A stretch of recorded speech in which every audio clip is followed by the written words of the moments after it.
ನಮಸ್ಕಾರ, ನಾನು Asha. Welcome back to my channel.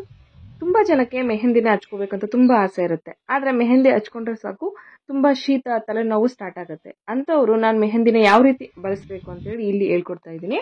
ಏನಂದರೆ, ಫಸ್ಟಿಗೆ 1 ಸ್ಪೂನಷ್ಟು ಲವಂಗನ ತೊಗೊಳ್ತಾ ಇದ್ದೀನಿ. ನಿಮ್ಮ ತಲೆ ಕೂದಲು ಎಷ್ಟು ದಟ್ಟ ಇದೆಯೋ ಅಷ್ಟು. ಕಡಿಮೆ ಇರೋರು ಕಮ್ಮಿ ತೊಗೋಬೋದು, ಸ್ವಲ್ಪ ಜಾಸ್ತಿ ಇರೋರು ಜಾಸ್ತಿ ತೊಗೋಬೋದು. ಇಲ್ಲಿ ನಾನು 1 ಸ್ಪೂನಷ್ಟು, ಚಿಕ್ಕ 1 ಸ್ಪೂನಷ್ಟು ತೊಗೊಳ್ತಾ ಇದ್ದೀನಿ. ಫಸ್ಟ್ ನಾನೀಗ ಲವಂಗವನ್ನು ಒಂದೆರಡು ಚೂರು ಪುಡಿ ಆಗೋ ರೀತಿಯಲ್ಲಿ ಜಜ್ಕೋತಾ ಇದ್ದೀನಿ. ಇಷ್ಟಾದರೆ ಸಾಕು. ಈಗ ಇದನ್ನ ನೀರಲ್ಲಿ ಕಾಸ್ಲಿಕ್ಕೆ ಇಡಬೇಕು. 1 ಲೋಟ ನೀರು ತೊಗೊಂಡಿದ್ದೀನಿ. ಈ ಪೌಡ್ರನ್ನ ಅದಕ್ಕೆ ಹಾಕ್ತಾ ಇದ್ದೀನಿ. ಈ ನೀರು ಕುದ್ದು ಅರ್ಧ ಲೋಟ ಆಗಬೇಕು. ಅಂದರೆ ನಾವೇನು ಕಷಾಯ ಮಾಡಬೇಕಾದ್ರೆಲ್ಲ ತೊಗೊಂಡಿರ್ತೀವಲ್ಲ, 1 ಲೋಟ ಅರ್ಧ ಆಗೋ ತನಕ ಕುದಿಸ್ತೀವಲ್ಲ, ಅದೇ ರೀತಿಯಲ್ಲಿ ಇದನ್ನು ಸಹ ಕುದಿಸ್ಬೇಕು. ನಾನು ಕೇಳಿದ್ದೀನಿ, ತುಂಬ ಜನ ಇದು ಹೇಳ್ತಾರೆ, ನನಗಿಷ್ಟ ಮೆಹಂದಿ ಹಚ್ಕೊಳ್ಲಿಕ್ಕೆ, ಕಲರ್ ಮಾಡ್ಕೊಳ್ಲಿಕ್ಕೆ. ಆದರೆ ಮೆಹಂದಿ ಹಚ್ಕೊಂಡ್ರೆ ಸಾಕು ಸಿಕ್ಕಾಪಟ್ಟೆ ಶೀತ ಸ್ಟಾರ್ಟ್ ಆಗುತ್ತೆ. ಇದು ಒಂದು ಕಾರಣದಿಂದ ನಾನು ಮೆಹಂದಿನೇ ಹಚ್ಕೊಳಕ್ಕೆ ಹೋಗ್ತಾ ಇಲ್ಲ, ಏನು ಮಾಡೋದು ಅಂತೇಳಿ. ಸೊ ಅಂಥವ್ರು ಈ ಟಿಪ್ಸನ್ನು ನಾನು ಇಲ್ಲಿ ಬಳಸ್ತಿದ್ದೀನಲ್ಲ ಇದನ್ನ. ಸೊ ಎಲ್ಲೂ ವಿಡಿಯೋನ ಸ್ಕಿಪ್ ಮಾಡಬೇಡಿ, ಯಾಕಂದರೆ ಮಧ್ಯದಲ್ಲಿ ನಾನು ಏನು ಹಾಕ್ತೀನಿ ಅನ್ನೋದು, ಆ್ಯಡ್ ಮಾಡ್ತೀನಿ ಅನ್ನೋದು ಹೋಗ್ಬಿಡುತ್ತೆ. ಹಾಗಾಗಿ ಇದು ನಾನಿಲ್ಲಿ ತೊಗೊಂಡಿರೋದು ಯಾವುದೇ ಪ್ಯಾಕೆಟ್ದಲ್ಲ, ನಾರ್ಮಲ್ ನಾವು ಅಂಗಡಿಗಳಲ್ಲಿ ತೊಗೊಂಡು ಬರ್ತೀವಲ್ಲ, ಲೂಸ್ ಪೌಡ್ರ್ ಅಂತ ಹೇಳ್ತೀವಲ್ಲ, ಆ ಥರದ್ದು ಗಂತಿಗೆ ಹಂಡೆಗಳು ಸಿಗುತ್ತೆ, ಅಲ್ಲಿ ತೊಗೊಂಡು ಬಂದಿದ್ದು.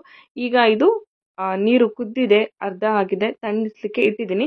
ಅದು ನೀರು ತಣ್ಣಗಾದ್ಮೇಲೆ ಮೆಹಂದಿ ಪೌಡ್ರ್ ತೊಗೊಂಡಿರ್ತೀವಲ್ಲ ಅದಕ್ಕೆ ಶೋಧಿಸ್ಕೋಬಹುದು. ನಾನಿಲ್ಲಿ ಅದು ಸ್ವಲ್ಪ ಗಟ್ಟಿ ಗಟ್ಟಿ ಪೌಡ್ರ್ ಅದರಿಂದ ತಳದಲ್ಲಿ ಕೂತಿರುತ್ತೆ, ಹಾಗಾಗಿ ಶೋಧಿಸ್ಕೋತಾ ಇಲ್ಲ. ಹಾಗೆ ತಿಳಿ ನೀರನ್ನೇ ಹಾಕೋತಾ ಇದ್ದೀನಿ. ಸ್ವಲ್ಪನೇ ಹಾಕೋತಾ ಮಿಕ್ಸ್ ಮಾಡ್ಕೊಳ್ತಾ ಹೋಗಿ. ಒಂದು ಪಕ್ಷದಲ್ಲಿ ಈ ನೀರು ಏನಾದರೂ ಖಾಲಿ ಆಯಿತು ಅಂದರೆ ನೀವು ಇದಕ್ಕೆ ಆಲ್ಟರ್ನೇಟ್ ಆಗಿ ಹುಣಸೆ ಹಣ್ಣಿನ ಹುಳಿ ಇರ್ಬೋದು, ಅಥವಾ ಮಜ್ಜಿಗೆ, ಮೊಸರು ಇವನು ಸಹ ಆ್ಯಡ್ ಮಾಡ್ಕೋಬೋದು. ಯಾವುದಾದ್ರೂ ಆ್ಯಡ್ ಮಾಡ್ಕೋಬಹುದು.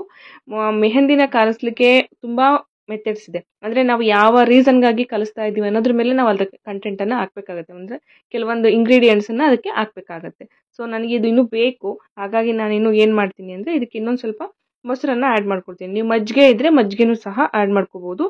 ಇನ್ನು ಪಕ್ಷದಲ್ಲಿ ಹುಣಸೆ ಹುಳಿಯ ರಸವನ್ನು ಸಹ ಇದಕ್ಕೆ ಹಾಕೋಬೋದು. ಹಾಕ್ಕೊಂಡು ಚೆನ್ನಾಗಿ ಮಿಕ್ಸ್ ಮಾಡ್ಕೊಳ್ಳಿ. ಕೆಲವೊಂದು ಸಲ ಗಂಟದು ಪೂರ್ತಿ ಹೋಗದೆ ಇದ್ರೂ ಪರವಾಗಿಲ್ಲ, ಯಾಕಂದರೆ ನೆನೆ ಇಟ್ಟ ಮೇಲೆ ನೆಕ್ಸ್ಟ್ ನಾವು ಹಚ್ಕೊಳ್ಳೋತ್ತಿಗೆ ಅದು ಚೆನ್ನಾಗಿ ನೆಂದು ಗಂಟು ಸಹ ಕಡಿಮೆ ಆಗಿರುತ್ತೆ.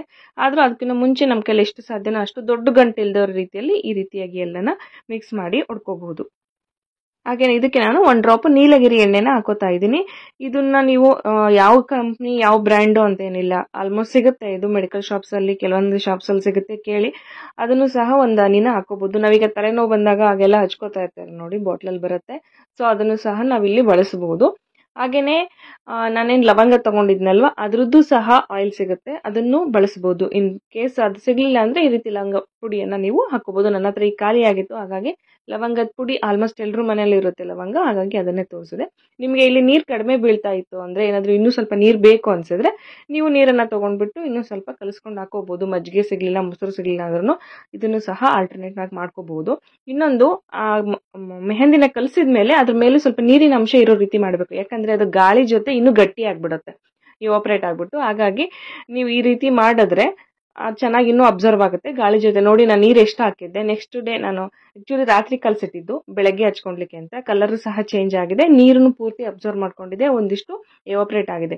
ಸೊ ಇಷ್ಟು ಗಟ್ಟಿ ಇದ್ದರೆ ಓಕೆ. ಇದಕ್ಕೂ ನೀವು ಇನ್ನೂ ತೆಳ್ಳ ಬೇಕು ನನಗೆ ಅಂದರೆ ಇನ್ನೊಂದು ಸ್ವಲ್ಪ ನೀರನ್ನು ಆ್ಯಡ್ ಮಾಡ್ಕೋಬೋದು. ಇಲ್ಲ ಆ ಕ್ಷಣದಲ್ಲೇ ಸ್ವಲ್ಪ ಮೊಸರು ಅಥವಾ ಅಲಿವೆರಾ ಇವುಗಳು ಸಹ ಹಾಕೋಬೋದು. ನಾನಿಲ್ಲಿ ಹಾಕೋತಾ ಇರೋದು ವಿಟಮಿನ್ ಇ ಟ್ಯಾಬ್ಲೆಟು. ಇದೂ ಸಹ ಏರ್ ಗ್ರೋತ್ ಆಗಲಿಕ್ಕೆ ತುಂಬ ಚೆನ್ನಾಗಿ ಹೆಲ್ಪ್ ಮಾಡುತ್ತೆ. ಸೊ ಹಾಗಾಗಿ ಇದು ಎಣ್ಣೆ ಜಿಡ್ಡು ನೋಡಿ, ಎಷ್ಟು ಜಿಡ್ಡಿದೆ, ಎಷ್ಟು ಶೈನಿ ಆಗಿದೆ. ಇದನ್ನು ಮುಖಕ್ಕೂ ಸಹ ಅಪ್ಲೈ ಮಾಡ್ಕೋತೀವಿ. ನಾನು ಇದನ್ನು ನಿನ್ನೆ ರಾತ್ರಿನೇ ಹಾಕಿಲ್ಲ, ಹಚ್ಕೊಳ್ಳೋಕ್ಕೂ ಮುಂಚೆ ಇನ್ನೇನು ಮತ್ತೆ ಮಿಕ್ಸ್ ಮಾಡ್ಕೋತೀನಿ ಅನ್ನೋ ಟೈಮಲ್ಲಿ ಒಂದು ಟ್ಯೂಬನ್ನು ಹಾಕ್ಬಿಟ್ಟು ಕಲಿಸ್ಕೊಂಡು ಅಪ್ಲೈ ಮಾಡ್ಕೋತಾ ಇದ್ದೀನಿ. ನೋಡಿ, ಕಲರ್ ಈ ಕನ್ಸಿಸ್ಟೆನ್ಸಿ ಓಕೆ. ಇದಕ್ಕೂ ಸ್ವಲ್ಪ ತೆಳ್ಳ ಮಾಡ್ಕೊಂಡಂಗೆ ಇದನ್ನು ಮಾಡ್ಕೋಬೋದು.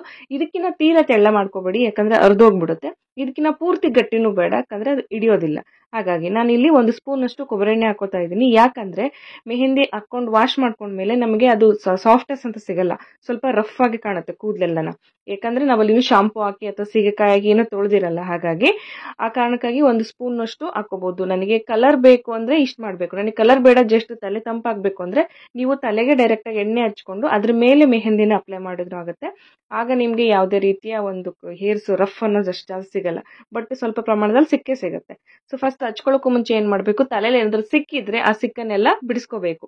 ಅದಾದ ನಂತರ ನಮಗೆ ಲೇಯರ್ ಆಗಿ ಓಪನ್ ಮಾಡ್ಕೊಂಡ್ಬಿಟ್ಟು ಈ ರೀತಿಯಾಗಿ ಲೇಯರ್ ಥರ ಓಪನ್ ಮಾಡಿಕೊಂಡು ಸ್ವಲ್ಪ ಭಾಗನೇ ಹಚ್ಕೊತ ಬಂದು ಇಡೀ ತಲೆನ ಕವರ್ ಮಾಡ್ಕೋಬೇಕು.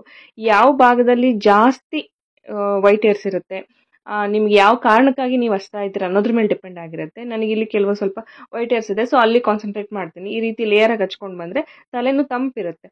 ಆಕ್ಚುಲಿ ನಾನು ಈಗ ಹೇಳ್ತಾ ಇರೋ ಈ ಒಂದು ಏಲಕ್ಕಿ ಮತ್ತು ನೀಲಗಿರಿ ಎಣ್ಣೆನ ಬಳಸೋದ್ರಿಂದ ನಮ್ಗೆ ಈ ಚಳಿಗಾಲದಲ್ಲಿ ಮತ್ತು ಮಳೆಗಾಲದಲ್ಲಿ ಹಚ್ಕೊಳ್ಲಿಕ್ಕೆ ಆಗ್ತಾ ಇರಲ್ಲ. ಯಾಕಂದ್ರೆ ಚಳಿಗೆ ತಲೆ ಶೀತ ಹಿಡಿಯುತ್ತೆ ಅಂತೇಳಿ ಕೆಲವರು ಅವಾಯ್ಡ್ ಮಾಡ್ತಾ ಇರ್ತಾರೆ. ಅಂಥವ್ರು ಇದು ಒಂದು ರೆಮಿಡಿಯನ್ನ ಮಾಡ್ಕೋಬಹುದು. ಇದರಿಂದ ತಲೆ ಕೂದಲಿಗೆ ಏನು ಪ್ರಾಬ್ಲಮ್ ಆಗಲ್ಲ, ಕೂದಲು ಸಹ ಚೆನ್ನಾಗಿ ಗ್ರೋತ್ ಆಗುತ್ತೆ. ಅದೇ ರೀತಿಯಲ್ಲಿ ನಮ್ಗೆ ಏನಾದರೂ ಸ್ಕಾಲ್ಪ್ ಅಲ್ಲಿ ಏನಾದ್ರೂ ಸ್ವಲ್ಪ ಇನ್ಫೆಕ್ಷನ್ಸ್ ಆ ಥರ ಇದ್ರೆ ಅದು ಸಹ ರಿಮೂವ್ ಆಗುತ್ತೆ. ಈ ರೀತಿಯಾಗಿ ನೀಟಾಗಿ ಫುಲ್ ಕವರ್ ಮಾಡ್ಕೋಬಹುದು. ಇಡೀ ತಲೆಗೆ ಹಚ್ಬಿಟ್ಟು ನೆರಳಲ್ಲೇ ಒಣಗಿಸ್ಕೋಬೇಕು, ಬಿಸಿಲಲ್ಲಿ ಒಣಗಿಸಬಾರ್ದು. ಅದಾದ ನಂತರ ಉಗುರು ಬೆಚ್ಚಿನ ನೀರಿನಲ್ಲಿ ಆದಷ್ಟು ತಣ್ಣೀರು ಮಾಡಿ, ಇಲ್ಲ ಚಳಿಗಾಲ ಇದೆಯಪ್ಪ ಅಂದ್ರೆ ಉಗುರು ಬೆಚ್ಚಿನ ನೀರಿನಲ್ಲಿ ತಲೆ ಸ್ನಾನ ಮಾಡೋದು ಒಳ್ಳೆಯದು.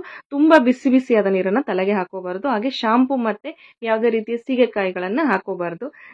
ಮಾರನೇ ದಿನ ಎಣ್ಣೆನ ಹಚ್ಕೊಂಡ್ಬಿಟ್ಟು ಅವತ್ತಿನ ದಿನ ಎಣ್ಣೆ ಹಚ್ಚಬೇಡಿ, ತಲೆ ಸ್ನಾನ ಮಾಡಿದ್ದೇನೆ ಅವತ್ತು ಎಣ್ಣೆ ಹಚ್ಚಬಾರ್ದು, ಮನೆಗೆ ಒಳ್ಳೇದಾಗಲ್ಲ ಅಂತ ಹೇಳ್ತಾರೆ. ಸೊ ನೆಕ್ಸ್ಟ್ ಡೇ ಎಣ್ಣೆ ಹಚ್ಬಿಟ್ಟು ನೀವು ತಲೆ ಸ್ನಾನ ಮಾಡಿದ್ರೆ ಒಳ್ಳೇದು. ಸೊ ಈ ಒಂದು ರೆಮಿಡಿ ಕೆಲವರಿಗೆ ಯೂಸ್ ಆಯ್ತು ಅನ್ಕೊಳ್ತೀನಿ. ಧನ್ಯವಾದ.